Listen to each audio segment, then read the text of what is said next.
Today, we're going to answer the following pull-up questions. How far apart should our grip be? What should the scapula be doing during pull-ups? Is it best to arch the lower back or keep a hollow body position? This 3-step guide is going to teach you how to troubleshoot your pull-up problems. By the end of this video, you're going to have clarity regarding what technique is best for you.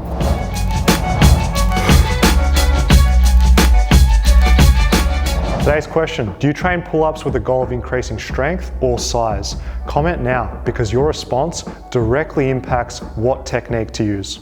Selecting the right grip width based on your goals is paramount for successful pull-ups. There's 2 major techniques you should be deciding for your pull-ups, shoulder width or wide grip. The standard width pull-up variation is going to challenge the sagittal plane of motion, aka forward to back direction. You can see that a shoulder width arrangement encourages the elbows to maintain a more tucked orientation. Consequently, this type of pulling setup is biasing shoulder extension to a greater extent. Take a look at the top of each pull-up. Can you see how the elbows are able to drive back quite significantly? Based on the hand placement, it's also going to be more conducive to perform chest to bar reps.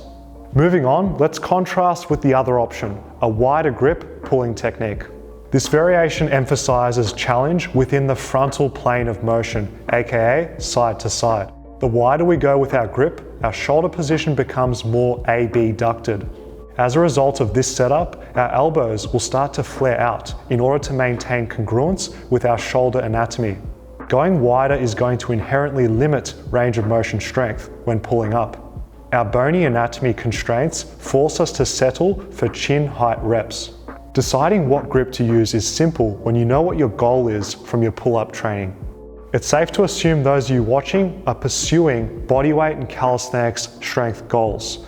A shoulder width grip makes the most sense for our needs. Here's why. Think about specificity of setup and global elbow mechanics. Advanced calisthenics generally requires shoulder width, elbows in technique.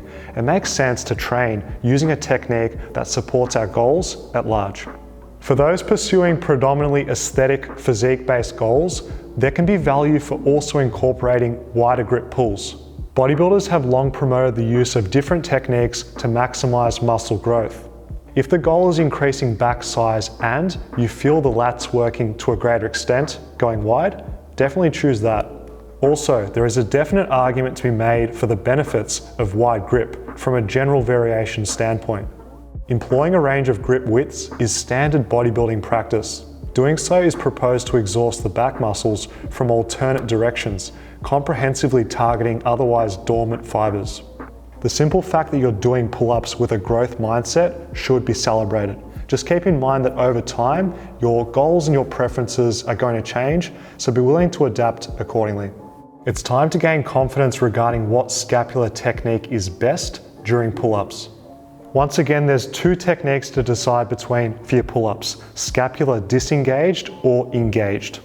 As the name suggests, scapular engaged form requires us to remain active during our set. The idea is to maintain scapular depression, shoulders actively lowered away from our ears. This method ensures our back and rotator cuff muscles provide active stability. With this technique, our body is constantly on tension, and rigidity becomes a priority. Let's contrast this with the other popular technique, the disengaged hang. The only difference here is once we lower into a straight arm position, we further relax into a passive hang. Clearly, we can see the obvious increase in range of motion afforded by this option. At the bottom of each rep, our body is resting off tension during the transition between reps. Once again, deciding between the 2 depends on your priority and goals. Scapular engaged is a good choice under the following circumstances. Reason 1, you have hypermobility or experience weakness or pain with passive hangs. A scap engaged pull-up technique promotes stability and minimizes passive joint loading. Because our muscles are remaining active at all times, pain inhibition won't be a problem with remaining engaged. Reason number 2, your priority is improving scapular engaged exercises. The muscle up is a perfect example for this objective. We want our pull-up training to reflect the pulling goals we otherwise have in our calisthenics programming. if we don't train engaged and expect to perform engaged, this disparity in development relative to wants will be reflected with subpar output. Next, we're going to consider when it's valuable to choose a scapular disengaged technique. Point number one, when increasing muscle mass is the main objective, disengage for sure. Hypertrophy science is quite conclusive regarding range of motion. The more the merrier if it doesn't impact mechanical tension output. By relaxing into a passive hang between pull-ups, we're truly getting a full range of motion. All of the prime mover muscles are getting stretched to a larger extent when undergoing further shoulder flexion. Point number two, another reason being if your goals are general in nature with respect to building strength, aka not overly specific. The beauty of disengaging is you get to expose the scapula to greater articulation. This added complexity provides the body further movement options and further educates under wider circumstances. As you can see, either option has its benefits. At the end of the day, as long as if you're using controlled tempo, strict technique, and you're not kipping, either option is definitely a winner. Lastly, let's discuss the age-old question, what should the core be doing with pull-ups? Generally, there are two techniques you should consider, the arch body or the hollow body. Keeping the lumbar spine extended and the chest up is how we want the posture for arch body. We're employing global extension, which emphasizes the posterior chain or back of the body.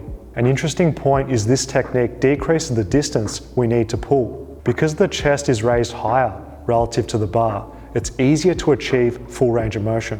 When employing an arch, I find it useful to squeeze the glutes to increase full body tension and stability. Another common technique in calisthenics is the hollow body pulling style. We're using global flexion, which biases the anterior chain or frontal integrity of the body. The benefits of rigidity come at a cost. We have to pull further from the start to reach the bar. During the hollow method, keep the legs tight and forward of the hips. This is going to keep the anterior core braced and on tension. You guessed it, choosing between the arch or the hollow depends on a few factors. Arch body is preferred under the following circumstances. 1. If maximum output regarding reps or weight lifted is important, arch. As mentioned earlier, we get the most global back and posterior chain muscle recruitment with this method. Further, the technique is mechanically advantageous, meaning performance is prioritized.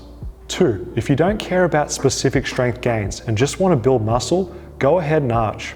Progressive overload can be applied to a larger and faster extent with the arch pull. This is because our body will employ the most mechanically advantageous recruitment strategies to get the job done. Hollow body should be chosen in the following scenarios. 1. For those of you training muscle-ups, it makes sense to train hollow body pulls. As we always teach at FitnessFAQs, strength gain occurs in the patterns trained. If you're pursuing pulling goals which integrate a hollow body component, pull-up practice should reflect this environment.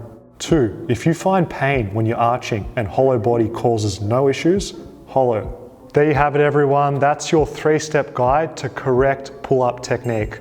Based on today's video, did you learn something new? Are you going to change the way you train calisthenics now or into the future? Let's have a discussion in the comment section. Otherwise, go to FitnessFAQs.com for the best calisthenics workout programs, and I'll see you all very soon.